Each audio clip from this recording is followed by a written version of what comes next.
Alright, in this video we're going to go over installing LVP luxury vinyl plank flooring. It's going to be a similar process for whatever type you have.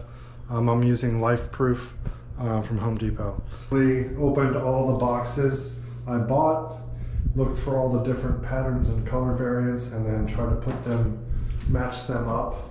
So I will be using Life Proof's toolkit as the hammering block, the pull for hammering, pulling them tight this way. It's got a little Velcro or felt sliders, which is kind of nice. Soft and hard mallet, and then all these little clips, which are your spacers for spacing your planks against the wall. So 3 clips, I've just by hand pushed it this way and towards the wall with the 1/4 inch space as far as I could, and show you how to put the next piece on. The tab sticking out should be on the right.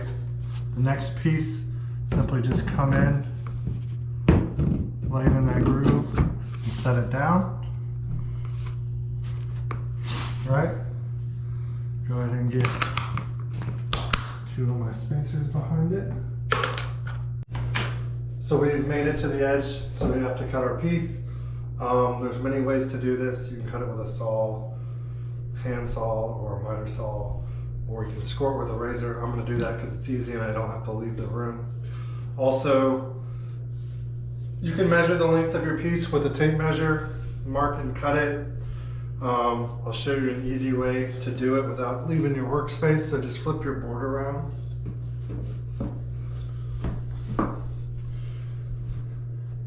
And obviously we're going to need the same gap. Flip the board around and make a mark where it lines up with the top of your plank here. Not where the lip is, but the top of the plank. Right there.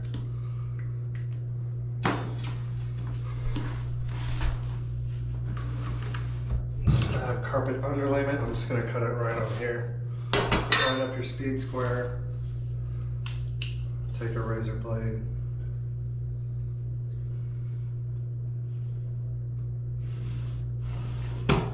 Score it.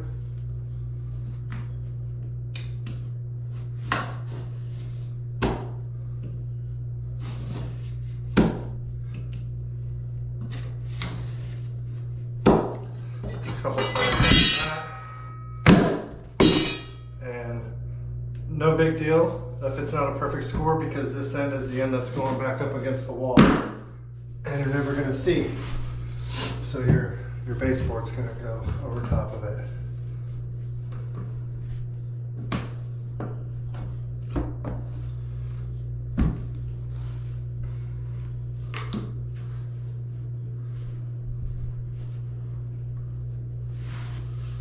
And there's our first row. So now that I've got one row done, I'm going to go back to the other side and start the next row, and I'll show you how I do that. Flip towards you and to your right. You can see how it's starting to lock in. I could have used my mallet. I'm just going to push it down with my hand. You can see how the clips can pop out when you do that, and that's why a lot of people don't like these clips. It is what it is. But you can also slide the piece once it's in there, once it's clipped in. All right, and I took the leftovers from the other side. Just gonna level out with that piece. So that's gonna stagger my pattern. So I'll grab another board and I'll finish this row. So I have a gap right here. So I'm actually going to show you closing that up. So I have the tool on the edge, and I'm going to tap it lightly with the hammer.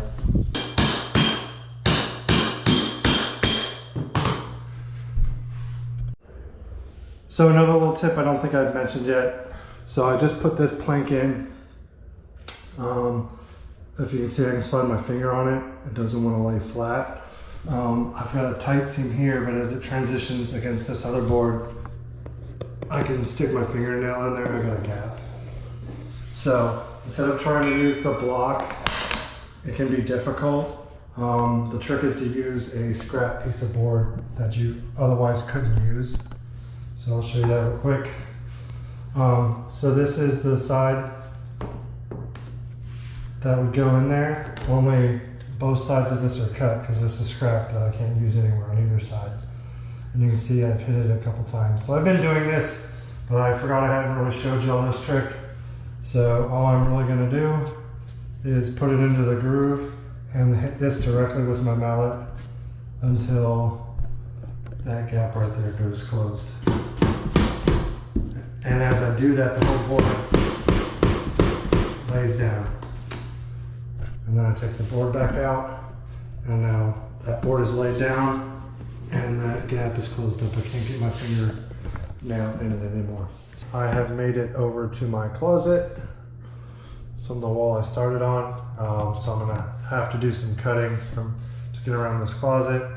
The first thing I need to do though, so depending on your floor height, you may need to undercut your moldings around your door frames. So I'm gonna have to do that. So this board I got here is actually scrap. So the way I'm gonna do that is using it as a reference. Now you could use a handsaw or an oscillating tool. I mean, I have the oscillating tool.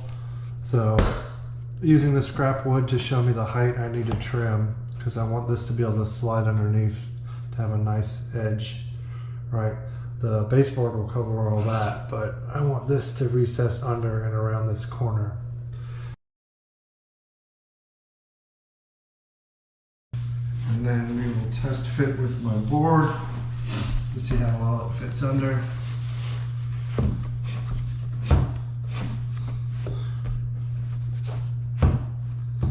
Looks like it fits pretty good. All right, so I've already made my 2 measurements. So I measured this distance to even with this is 2.5 inches back. And then I put my finger in there and just measured the other dot there. So I know I'm gonna have to cut out this part.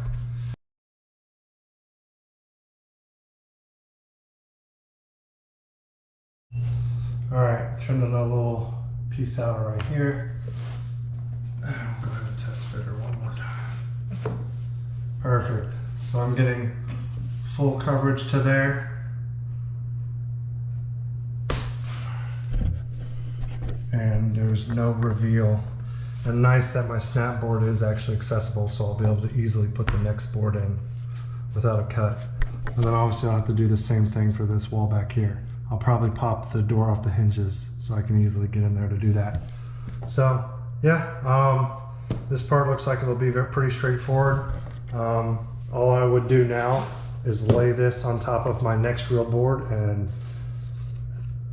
just mark it so I know where exactly to cut. So another little tip, especially if it's your first cut or you've never done it before, just practice on a piece of scrap. If you mess it up, no big deal. Piece of trim, it's actually called square cap. So I have it cut, kind of show you how it works. Goes in your doorway like that, and then your board slides into it. So there's this little groove that your board slides into. So that'll be the finished look. And then you mallet this down flush with all your boards once you're done. So I'm doing a piece like this here and for the transition to the hallway.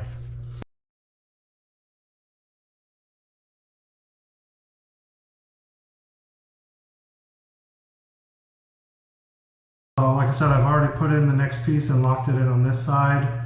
So normally, right, this piece would be down first and I would slide this piece over top and down into this groove right here. So since I can't do that because I have this piece in, what I'm gonna do is get creative and see if this works. So I'm just gonna pick up this board slightly with a screwdriver, so you can see that. And I have the tool and the mallet on the other side. And I'm just gonna try to tap this under. So now it's ready.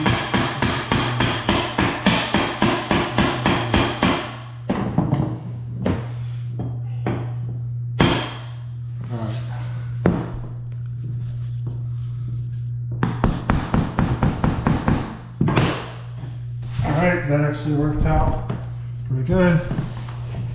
better than I expected. Now since I pulled this board up, I just need to snap it back down into the other one.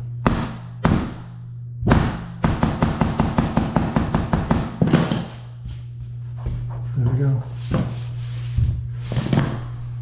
All right, so that's how you would get that seam together. It's not ideal, but it is doable, and that's how it'll work. Especially since, you know, my baseboard's sticks out about 1 inch, so a lot of this is going to be covered. So I still got to now hammer these two pieces all the way down, and then I'll have to do the same for this joint, for this last piece. Hope the video was helpful. I'll show you this real quick too.